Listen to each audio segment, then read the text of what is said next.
On this edition of the program, the summer days may be slow, but it's just the right time to talk about everything that's happened with the one and only Kevin Ryan. An early episode of PX3 for you. Let's get into it. The following is brought to you by Just Another Pilot.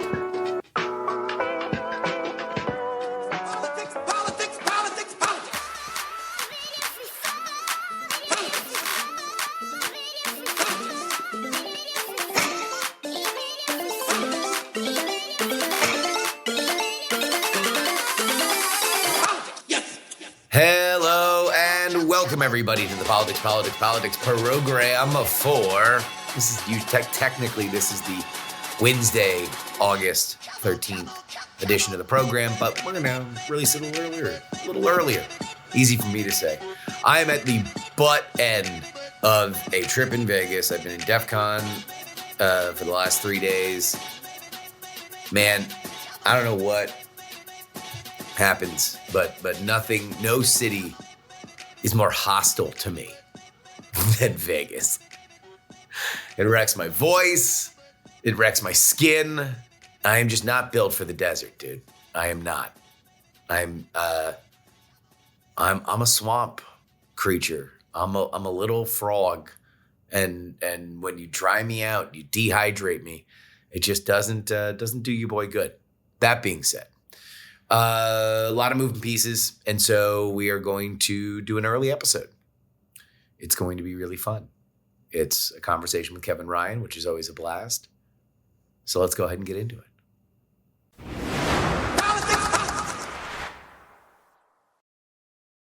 You know, there is a lot going on, but in many ways, it's kind of the same stuff. We've had a few stories that have just overextended their welcome. I think we are in the dog days of summer, and so we're going to recap a little bit. We're going to look at the bigger picture, and there's nobody that I like to do that better with than the one, the only, the cosmic Kevin Ryan. How you doing, buddy? Good. How are you, man? I am tired. Hanging in there. You know, so I've been trying to wake up early because of the kid. And so when I'm home, I go to bed at 9:30. I wake up at 4:30. I go work out, and then I'm ready to go. Then I come to Vegas. Everything collapses. Not only is there a time change, but I'm up every night until 2, 3 o'clock in the morning because it's impossible to not be. And yeah. Are you there solo? Yeah. I know there as well? My wife and kid are not here. No. Dude, that'll do it. I'm feral. Yeah, that'll get you. Yeah. But, you know, I'm going to power through. Because I get to have a conversation with you. Let me ask this. What's the biggest story in politics and culture for you right now? What is number one? Epstein. Still. Yeah. I actually just re-listened to your most recent Epstein one when you're like, Pam Bondi's gonna get fired. Mm-hmm. That was good analysis. I'm surprised. I'm surprised that hasn't happened already since you. I don't know. I think it depends. Depends who you are, though. Why is it still a big story to you? Is it a big story because you are fascinated by it, or is it a big story because people are fascinated by it? I feel like it's like the longest running hit that's just not getting like people are like, come on, move this up in the charts. It's like this one. It's like when Suits became the number one show on Netflix. And like, even though it had been around forever, it was like on USA for like 15 years. And then all of a sudden it's like, oh no, there's just a new context to it. People love it. There's always a new context to the Epstein thing. No, summer's always interesting in the media because just like the holidays at the end of the year. It's funny what happens to the news cycle. Like things aren't as scary, and things move a little slower. And we get to realize like how human the whole information process is. Yeah. It's all like how much of what gets us hyped up or upset or what captivates us is actually it's just words. It's just words. And obviously they like come out of these situations like Epstein, which is very, very visceral. But it's just funny how there is a lot going on in the media. And this is totally sideways, but I've been going on this journey after leaving the Blaze, and I have found some fascinating stuff about the media. Okay, go on. I've been doing this for 10 years, dude, and I'm like, okay, I think I know.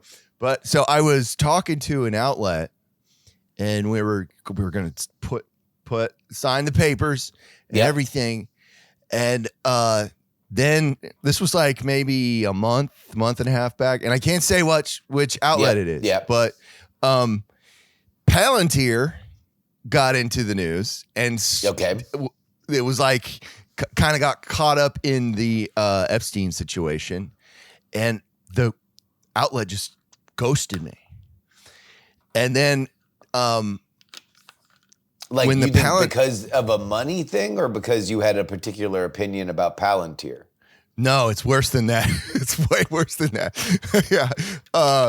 So that like a month later, they sent me money, just random amount of money, because I'd been working on a story about the CIA. And I've been talking to the CIA, and I figured out that the entire outlet is owned by Palantir. Okay. Like, I mean, because Palantir's in the Thiel, the Peter Thiel ecosystem. Was it that, or was it like literally a subsidiary of Palantir specifically? Owned by a defense contractor. A media outlet owned by a defense contractor. Interesting. Yeah, I did not see that coming. Yeah. And it was like, oh, this is so much, but it's like, it made sense, even in conservative media, you occasionally get this feeling of like, there are a lot of like former intelligence people in this space, like a lot of them. All right, well, let's get back to Epstein for a second. Yeah. What do you think is the Epstein story? Because that's the one thing that I think everybody keeps talking about it, like we all agree what's happened, like what was happening. Like, what do you believe is the truth with Epstein? Yeah, I think it reveals something on if are you talking about like the literal truth? Yes. Like what actually happened? I don't think it was death by suicide. I'm kind of moving out of order here. Okay. I think your analysis is right that he was like a very rich, very horny, very creepy guy. Yeah. Who was very intelligent. He was smart. That is. I think we can all understand that is established.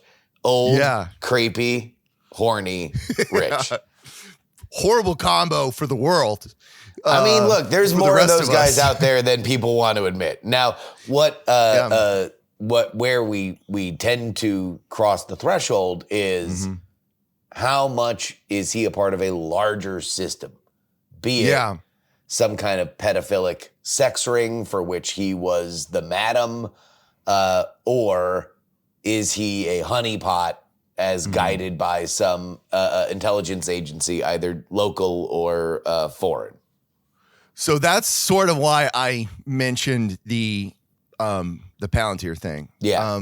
Because I went down a pretty interesting rabbit hole with like, what makes intelligence agencies successful.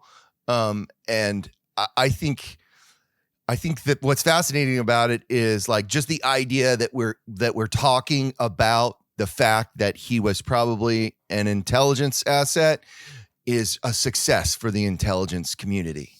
Because it makes them seem more important and effective. Yes. Yeah, they can do that whole thing like, of course not. Yeah. And it's like, even if they're lying, even if it really is, of course not, that there's always this, everything has to be topsy-turvy.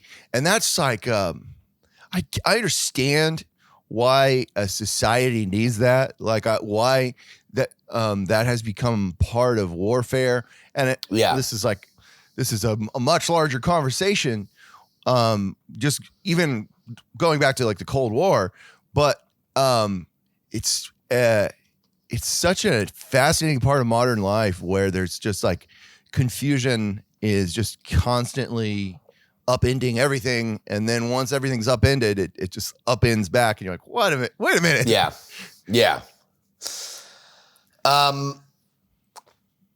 So you think that he was intelligence? I mean, I guess your point is that whether or not he is, it is good for the intelligence agencies that we're talking about the idea that intelligence agencies can have honeypots that, can entrap the world's most powerful people. But do you believe that? So I'm glad you asked it like that. He probably was. I mean, it looks like, with Maxwell's dad being Mossad, or like a quadruple agent. So probably was. But it also gets Aren't we doing so much yada yada yadaing with this? Like especially when we're taking the leaps that we are. It's like, he probably was because his girlfriend's dad did a thing. Like that's true.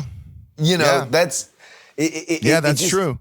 It just seems like we have these like crazy leaps with this story where we're just kind of making the assumption of like, he was running a pedophilic sex ring. He did have a private jet.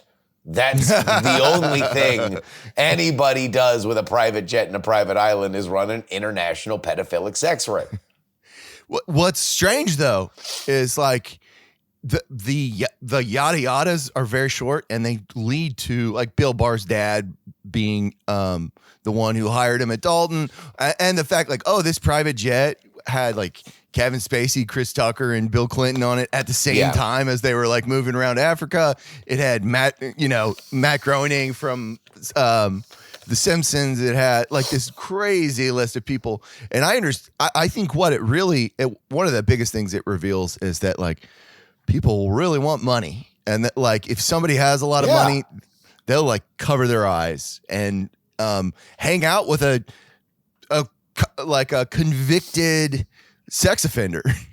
And like, oh, he's got a lot of money and he's got a lot of power and he has a lot of, and it was also like, I mean, part of the spectacle of Epstein is that it's just, he was such, he was the perfect example. He was like the embodiment of an intelligence community where it's like, I don't know what's real. I don't know if it means what he's saying. He's got a weird look on his face when he's saying it. All of this seems very coincidental. It seems very impossible. But in the magic of it all, there's so much magic. There's so much like... That's certainly a word that's often used to discuss Jeffrey Epstein. Magic. He was a magical guy. You had to see those shark he had eyes. a lot of problems. But he was a magic person. Like, if you were around him, you would say one word, and that's magic. But,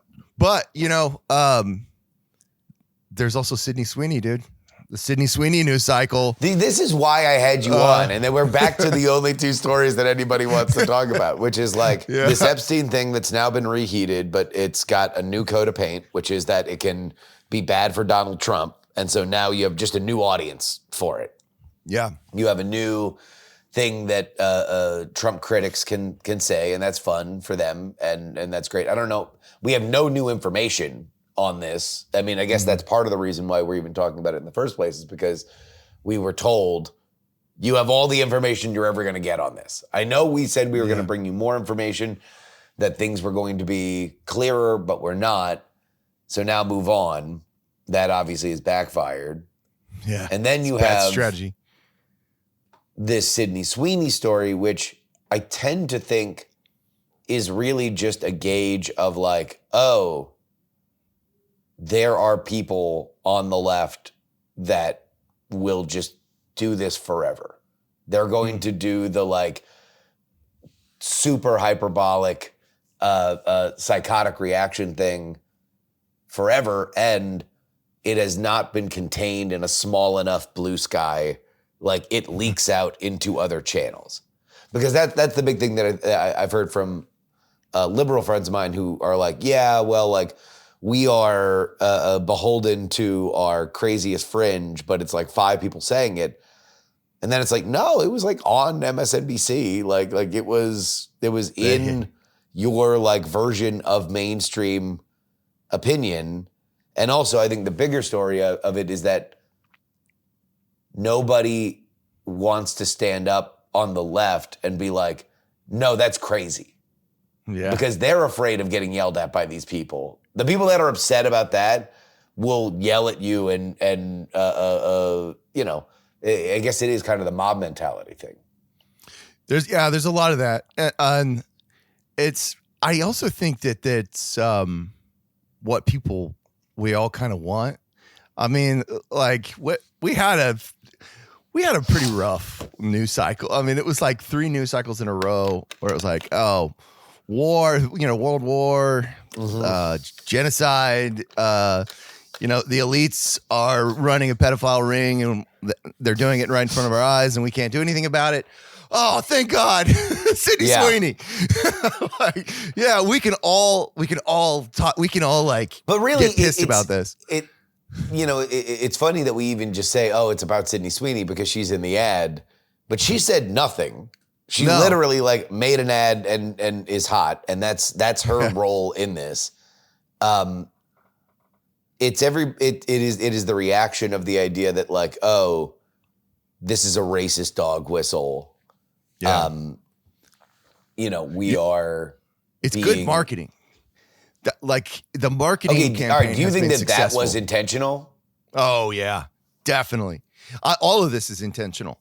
Their response. I mean, I think that they tried to make a jeans ad where Sydney Sweeney was being unapologetically hot, right? Yeah. Which I guess on some level does reveal that like there existed a world for 5 years prior where jeans companies would be like, let's not do that.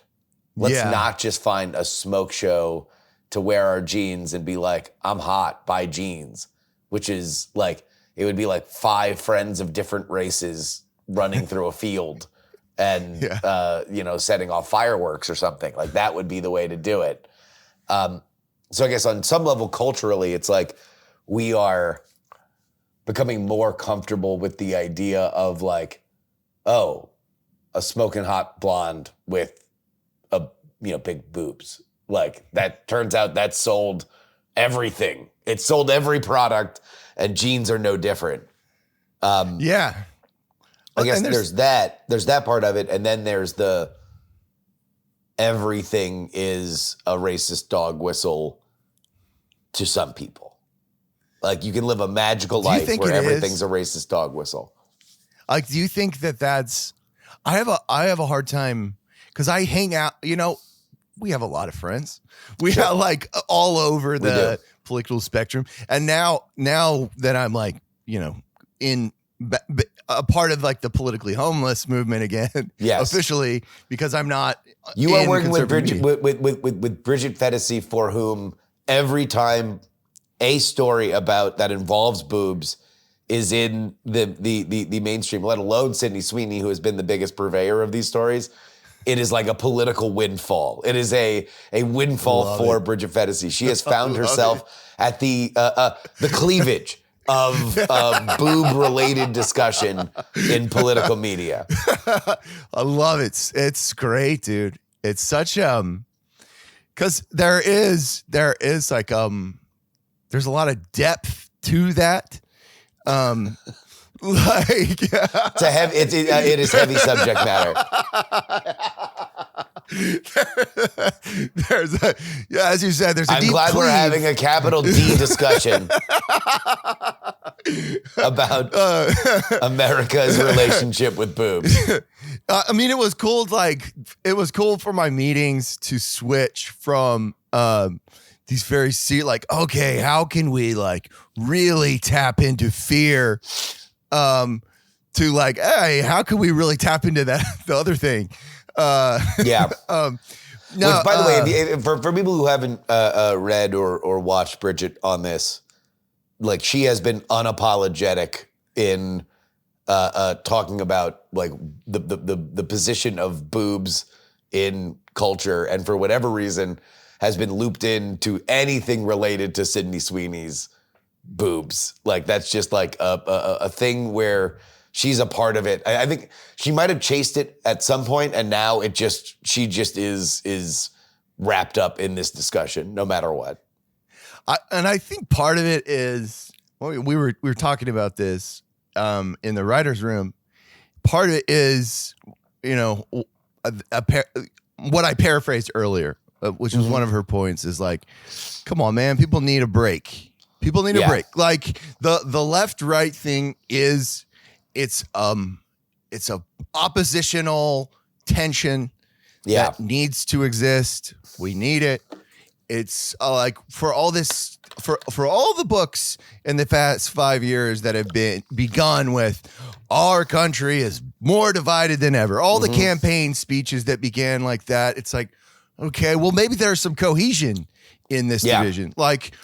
We don't need to be torching Teslas and any number of real world violent actions, but there is it's the William Blake idea that without contraries is no progression. We do work through ideas. We don't talk about that as much, about how much advancement comes from these seemingly petty arguments that we have. Yeah, as a nation. So just there has to exist dumb conversations to kind of just hash out. Well, I guess also it does provide us an opportunity to have a strong opinion that won't ruin our lives. Yeah. Because if we talk about politics, then you wind up talking about something that people will assume is rooted deep in your soul, right? It is a judgment on you. But if you're just I don't know, are these boobs racist? Maybe that's it. That just right in the sweet spot.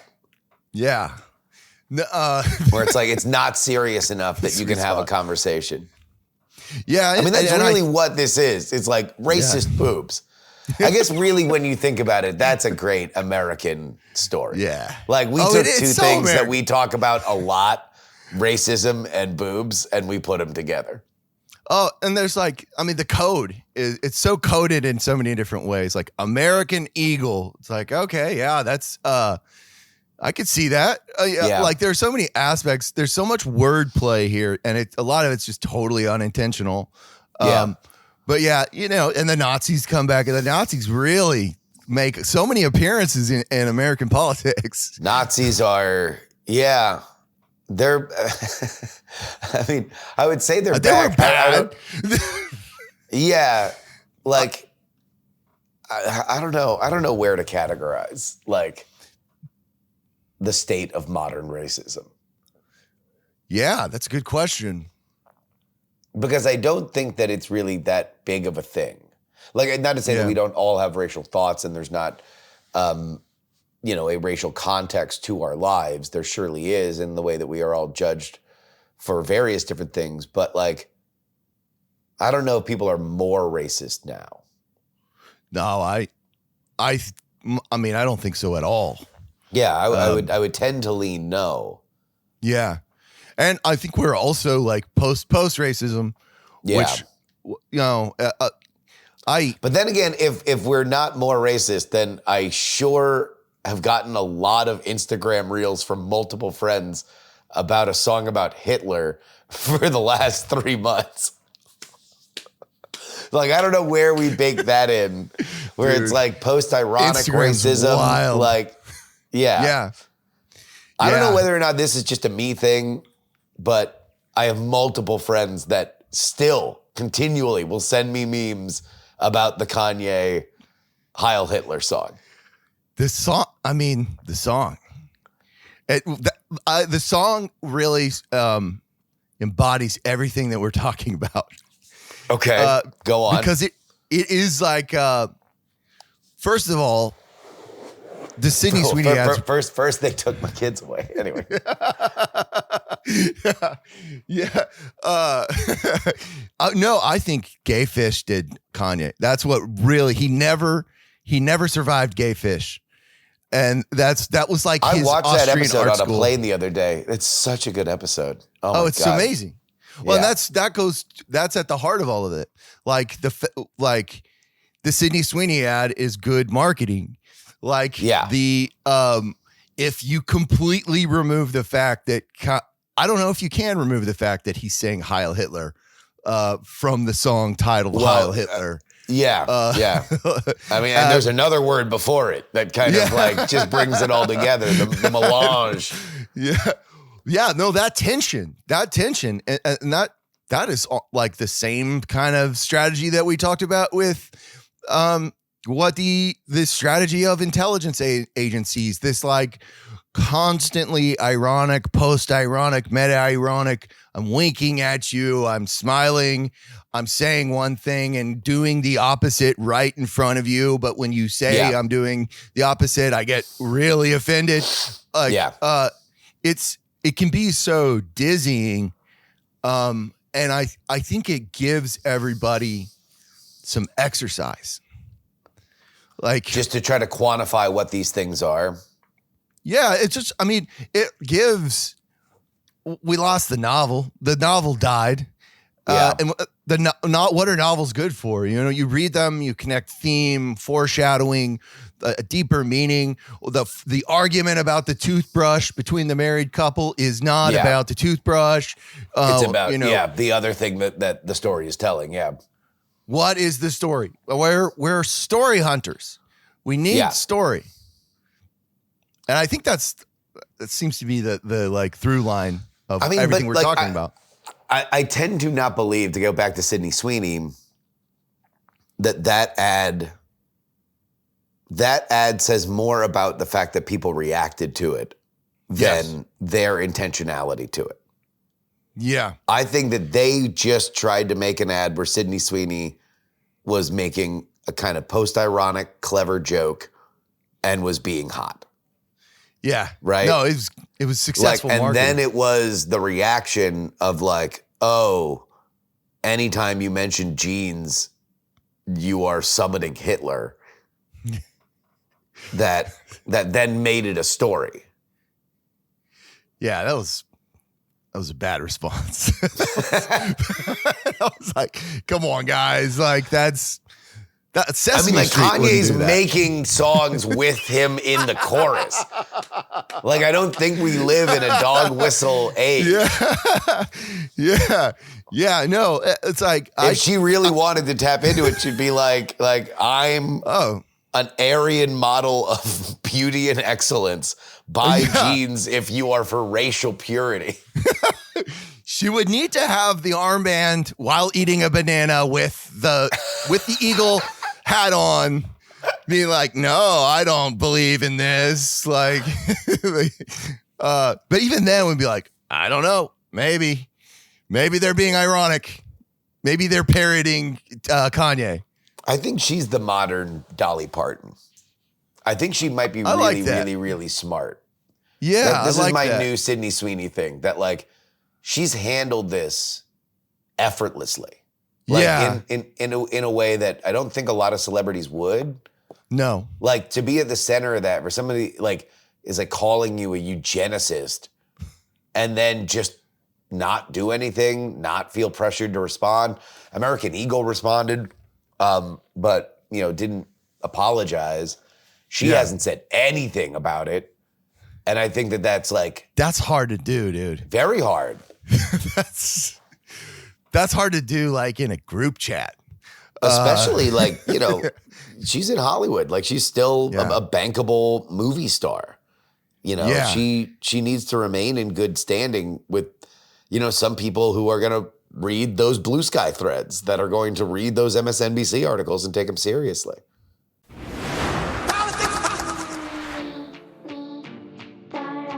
This is your update, brought to you by TakePoliticsSeriously.com. That's where you need to go if you want to support the show. Head on over there right now.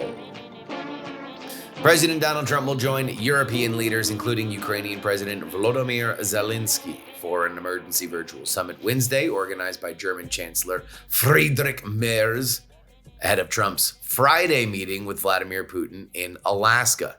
Discussions are centering around pressuring Russia, addressing seized Ukrainian territory, securing guarantees for Kyiv, and sequencing peace talks. Merz insists on a ceasefire before negotiations or land swaps. And this has been balanced by Kyiv's consent. Obviously, Europe wants stronger sanctions on Russia's banking sector. The summit will feature 3 sessions involving EU leaders Zelensky, NATO chief Mark Rutte, Trump, and Vice President J.D. Vance, and Ukraine's military supporters, which have been coordinated through intensive recent diplomacy. I mentioned this on the Sunday show, but I've been surprised at how lockstep Europe and NATO is with Trump. It makes me wonder whether or not this is going to be a serious push forward. It seems like people are acting like it, but we've been down this road before with Putin. He's not a trustworthy guy. So who knows, but Europe wants to be cut in. My prediction is that Zelensky's going to be at the summit. I think Trump wants this to come to an end, and putting Zelensky at the summit, I think, gets him closer. The Teamsters Union, traditionally Democratic, is diversifying its political support by donating to Republicans. The shift has been led by President Sean O'Brien and reflects a growing openness amongst union members to backing Republicans and the potential erosion of Democratic labor support. I think this is a huge story. And, you can talk about coalition building and what it means, what it doesn't mean. Democrats losing their money hold on union members, I think, is a huge deal. I think it's a very, very big deal. And finally, a judge denied the Department of Justice request to unseal grand jury material in the Ghislaine Maxwell case, stating that the public would learn little new. The DOJ's actions, including interviewing Maxwell and transferring her to a less restrictive prison, has outraged some victims of Maxwell and Jeffrey Epstein. The judge criticized the DOJ's process, including the lack of involvement from the trial team and failure to notify victims. We talked about this, just on the show with Kevin, but what I really don't know is, what do people want? What is the piece of information that they want from this process that brings, more clarity? Because I don't know what it is. I have no idea. Obviously, there's a thirst for more, but I have no idea what could satiate people. And now you're rubbing up against, the victim side of it. And it's like, okay, well, if Ghislaine Maxwell says, here's the people that I saw have sex with girls that I knew were underage in exchange for a pardon, is that knowledge worth it? I don't know. Take politics seriously. Where you need to go, head on over there right now and be a part of it, friend. Now back to Kevin.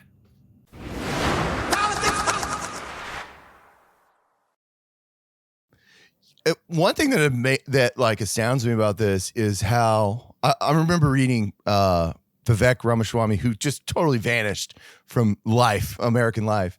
I remember reading his book about. He's running. He's about to be the governor of Ohio. Is he still there? Is he still doing that? Why did he just vanish from the Trump team? Because he went to Ohio to run for governor. Yeah. So he's going to win. Is he really? Yes. God, I'm like, I can tell you everything about. I didn't know this major political advancement. Okay. Well, I remember reading, I read his books because he was when I was at the Blaze, because he was at the studios a lot. And, his whole idea of like woke capitalism as like, which was his first big thing. Like when he launched his presidential run, like it was like ESG scores that he was, that was his big thing that he wanted to fight against. Yeah, absolutely. And that seems like so long ago. And there's also like the left has made the same argument, is that like, capitalism is actually what's behind all these masks, and the masks are very interchangeable, and they don't care about your feelings. They don't care if it's marketing. And the beauty of marketing and the kind of the curse is that like, it's like that saying, like 50% of marketing works. We just don't know which 50%. Yeah. So it's like always changing, always evolving. But I think it's baked into it that there's manipulation that's taking place. And like when you have an entity that's trying to manipulate everybody into, buying things. Yeah. And that's what their loyalty is. And what's amazing to me is that continues to be a shocking realization.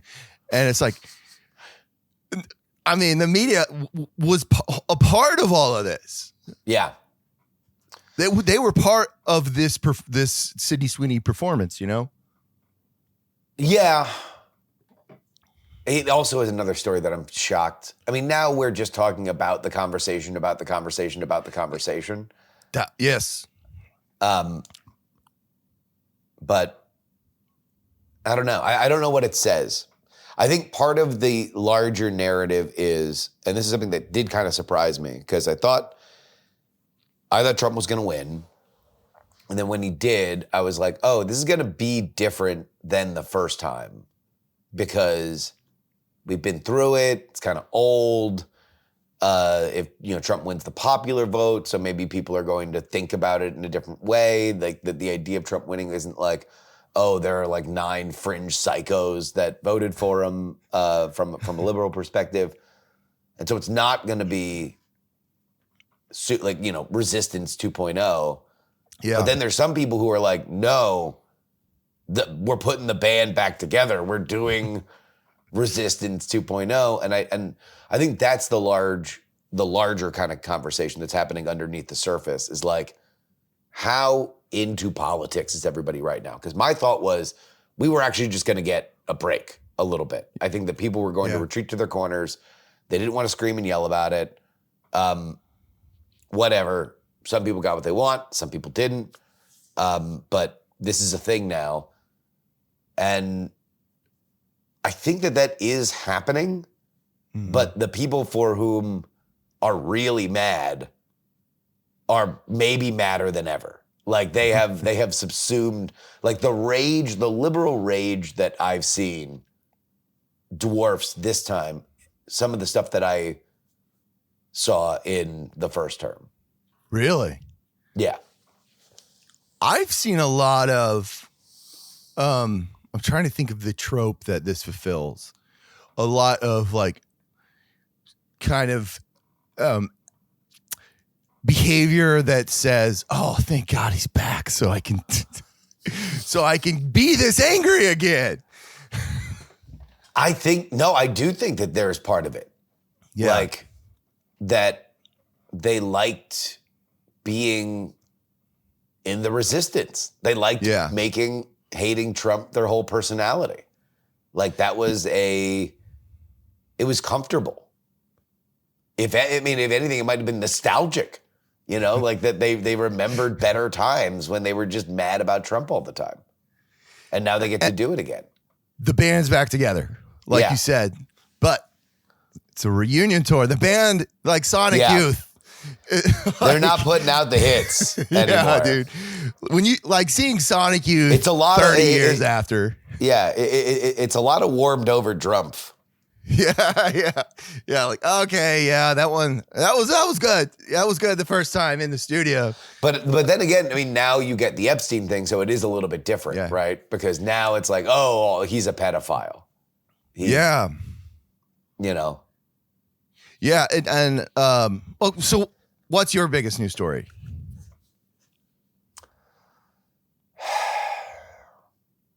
I mean, realistically, it would probably, I mean, I don't know. Maybe it shows that I have a college degree that I immediately wanted to be like, well, it has to be international. Like it has to be, because that would make it more, I mean, actually, in my opinion, the biggest story is the fact that we have no idea whether or not the economy is good or bad. The economy feels not great. Yeah. Yet numbers look good. If you're on the right side of the aisle, there's this optimism of like, oh, Trump is trying to change a fundamental system that will benefit us going forward. But like right now, everything's expensive and it's annoying. Mm-hmm. And, we don't know where the future is going to go with jobs. So I don't know. I think that's probably the biggest story for me, which is doesn't really have like a news peg per se. I guess like this Bureau of Labor Statistics thing. But also it's like, I don't know what, I mean, is it a big stock market crash? Like, is it? Probably, yeah. Yeah, it feels like something scary's about to happen. And this gets to like another thing that we've talked about a lot, but I think is also maybe the biggest news story is like, I'm really beginning to think that like the AI revolution is largely a marketing campaign. And I'm not saying that AI isn't revolutionary. Yeah. But it's like the fact that it will lead to a revolution. Like our source on that is usually like the people who are making a lot of money off AI. Yeah. And who have won awards for it and who are the godfathers of AI. And there's like a growing list of qualifications. And they're always like, I've seen that story so many times. Oh, Nobel Prize winning godfather of AI thinks that we'll all be slaves. Thinks that we're all going to be, we're all going to be dead. Yeah. Yeah. And I don't know, man. I'm becoming cynical. Yeah, like if I were to zag, I would say, nobody's getting fired for AI right now. I think that there are market corrections to certain kind of businesses that were probably long overdue. Yeah. But you're not replacing employees right now. Yeah. It might affect how companies are built going forward. But it's largely overblown, would be my argument right now. Now, maybe that changes, but I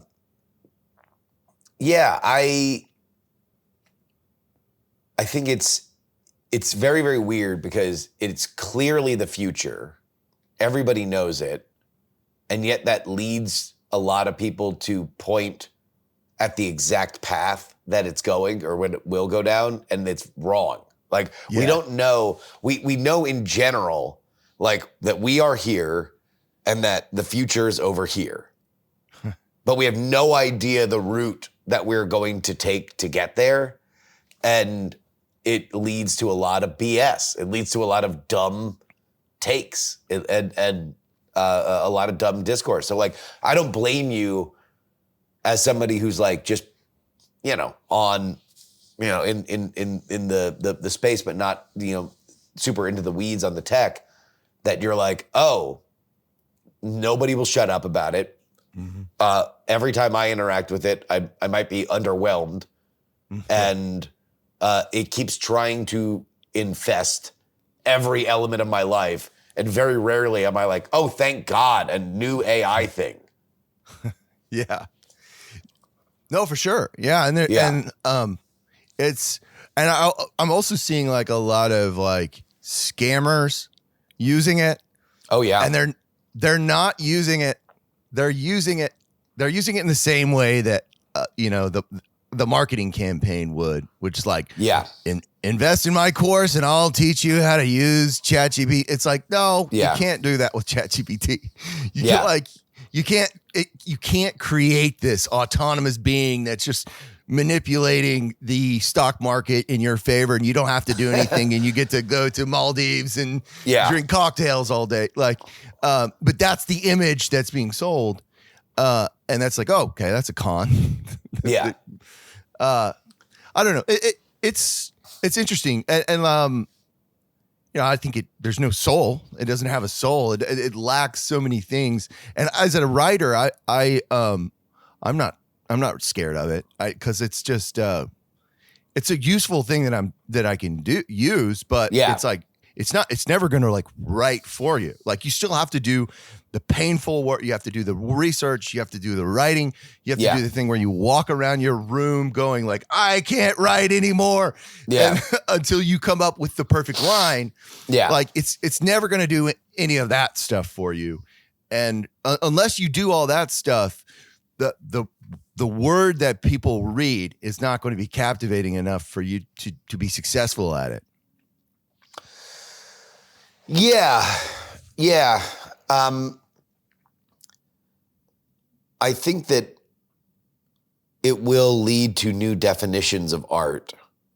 Yeah. And it will create a realm for text that we don't want to have a soul.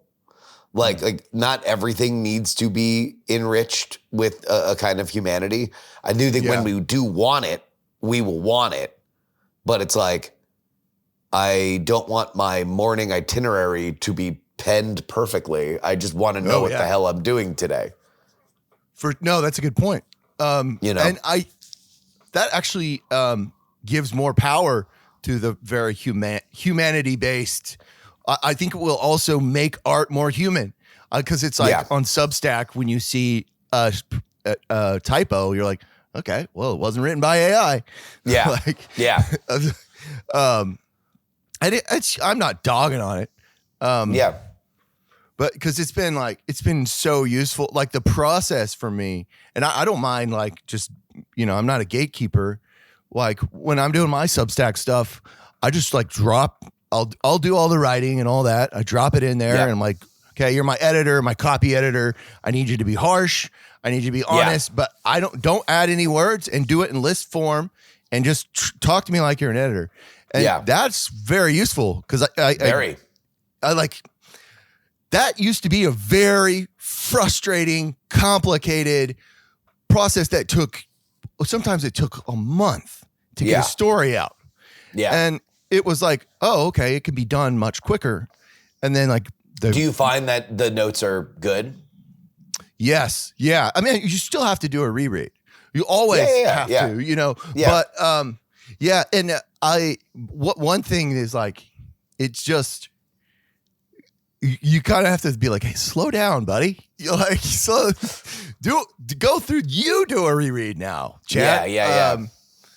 But it's very helpful. I think it's like my copy is much cleaner, and it's also helped me on the front end because I'm like, okay, because I'll also be like, can you explain your decisions for like, especially the cuts? Because I'll be like, give me big idea cuts too. Yeah. Like if there's a section in here that's just a non sequitur and it doesn't make things better, then let me know but explain. Yeah. So it helps me on the front end as well. Like it is very useful, but I think it's definitely like will only ever be a tool. Yeah. I mean, how valuable the tool is and how engrossing the tool is, I think will change. But I genuinely think that you're right. I think that's that's where people should wrap their head around it. And it's why it frustrates me that people try to put it in everything where it's like, we don't need it there. Like invent new products. Like I don't need 50 different versions of autocomplete. Like it's not good. Yeah. No, it's. I know what you mean.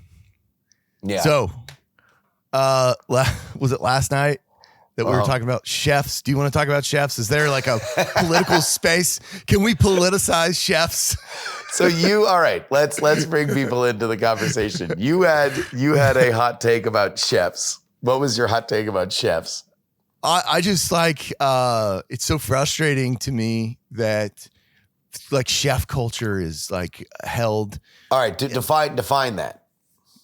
Oh, this idea. I mean, we've had a lot of movies lately about these like brilliant chefs who are like their artistry. The Bear and yes, stuff like that, where food is art and chefs are artists. Yeah, there's like tortured geniuses. Yeah, like right up there with Van Gogh. Like they really, and I mean with what's his name? I always forget his name, but the most arrogant. Yeah, Bourdain. Yeah, who's like in the political sense, like he is such a divisive. Like when people have an opinion about him. Yeah, and the reason. I bring this up is that inspired me to write a story I'm going to include that quote in the story because it was so good of yours. But just this idea of like ornamental cuisine as like synonymous as a form of art. It's like, no, you eat it, you get some nutrients, and then it turns into the other thing. It's not. It doesn't belong on a canvas. It doesn't last forever. And there are like charming artistic aspects about it. But like, if we do that, then like skateboarding is an art form and there are artistic aspects to it, but in and of itself, it is not an art form. Like if you make a painting of an assemblage of fruits, and you turn the painting upside down and it's a skull, that's, that is art, but it's not the fruit themselves that are the art. Yeah, I tend to be a expansionist on these kind of conversations. I tend to think more things are art as opposed to less, but my comment to you was that every great chef I've ever met is basically a construction worker who figured out that they didn't have to wake up early. And every bad chef likes the Food Network. And by the way, you did that in 20 seconds. I've had these thoughts for a while. It was so impressive and so beautifully worded. And it's like, we've known each other, for a while now. Years now, yeah. More than a year. And you still amaze me. Oh, how like it was so beautifully worded, and I was like, oh man, this guy is on to something. I tend to think that the elevation of chef from blue collar to white collar is kind of like a problem. Like, because it is a blue collar job. Like it is in many ways like a construction worker's, like, a gig. But then it kind of became this like, oh no, there's got to be, I guess that's what you're saying is that like, this is a pretty plug and play, like yes, good food takes time, good food takes effort, good food takes good ingredients. And like, those are the skills that go into being a chef. But everything else is ornamental to prove that you're thinking. And you don't necessarily have to. And from a political standpoint, what I was writing about last night is attached to like this great essay, very short essay by Barth, Roland Barth. And he talks about how this movement it's not from the bourgeois. Yeah. Like the transfer did not happen from the proletariat to the bourgeois. A new class emerged, the petty bourgeois. So this entire movement has the feeling of the petty bourgeois, that in between where they're a little too arrogant, they're a little too confident. They prize their intelligence more than can be proven by what they're saying and doing. But it's an imitation, and they might be closer to the proletariat than the bourgeois, but they're acting a lot like the bourgeois. And you're saying that this is the chef culture, or the people who value the chef culture? Because I do think that this is not a bunch of chefs that got arrogant. I think this is people who wanted arrogant chefs and have found and elevated them and made art about them, because they find the idea of the tortured chef artist very exciting. Yeah, that's a good distinction. And I think most chefs just want to get the meal out. No, I can see that. And of course there's going to be performance. When you have the Food Network, it's like, okay, it's the same model that you have to follow in the media and the entertainment industry. It's like, okay, we need talent. How do we get talent? What's the role of talent? They need to draw people. There needs to be a certain amount of spectacle, and we have to, this is a performance society. This is the era we're living in. This like technological, no wall there. The veil no longer exists. I think, which brings us back to intelligence agency. Maybe it's PSYOP. Julia Childs was CIA, dude. Oh my God. That might be the most Kevin Ryan sentence that I've ever heard. Julia Child was CIA, dude.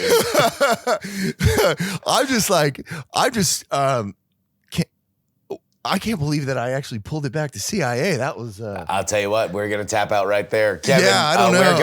Where can people find you? Substack. I'm doing that now, thanks to your advice. Free Drift is the name of the publication newsletter. It's feature writing. I guess I'll send out this ornamental cuisine piece this week. Since we talked about it. You can find me on there. I'm on Twitter. KevinRyan.USA has like a lot of my old clips and stuff. So great. All right, everybody, go support our friend. Thank you as always, the one and only Kevin Ryan. Good to be here, brother.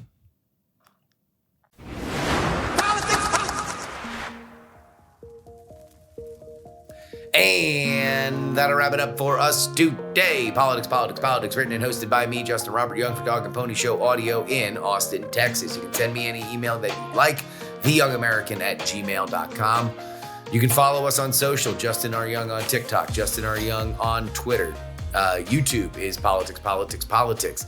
And you can support us with a one-time donation, paypal.me/payjury. Venmo, Justin-Young-20, Cash App, PX3Cash. Send me anything you'd like in the mail. Post Office Box 153184, Austin, Texas, 78715. Thank you to everybody who sent me stuff to gamble on. I put it all on the Dolphins game, bet preseason football because I got a problem, and it was a push. So there was that. They're not all satisfying stories. The only way that you get our bonus content, and by the way, this is going to be the only episode that we come out with this week, barring anything crazy. I'll do an emergency episode if something crazy happens, but I'm taking the rest of the week off because we have other things on the horizon. Be back with 2 episodes next week. However, we are still going to be doing our bonus episodes, and you can get 2 bonus episodes each and every week if you join our Substack. That is, $3 a week, $99 for the entire year, 150 episodes of PX3 for under $100 if you go annual. But it is our foundational tier that gets your name read at the end of the podcast, like these fine folks who I'm going to read from the past. Which goes as follows: Sonny Black, L3PO, Peepaw, Scott, Middle-Aged Mike, Tom, Sarah, Jeremy, Pro Idiot, Chiller Tomatoes. Oh yeah, it's Adam, Neil, AB Puppy, Dr. Whiskey, Michael, Fat Tony's PJs from New York, Will, The Borge B, Matthew, Matt, Andrew, Edwin, Sam, Andrew, Phil, Edison, Devon, Paul, A Dog Named Checkers, Gloria, Jerry, Trucker, John, Berkeley, Steven, and Zombie Doc. You want your name? Huh? You want your name on the show? Well, come on down, friend. The water's fine. And that is it for us. If you are on the Substack, you will get the bonus episode. Otherwise, I will see you guys next week. A little summer vacation for the boy, even though I'm not really on vacation. But yeah, from Vegas, my parched, chapped lips. Would like to remind you that some shows talk about politics, others talk about politics, and still more discuss politics. But this is the only show that dares discuss. Oh, three. Diamond Club hopes you have enjoyed this program. Dog and Pony Show audio.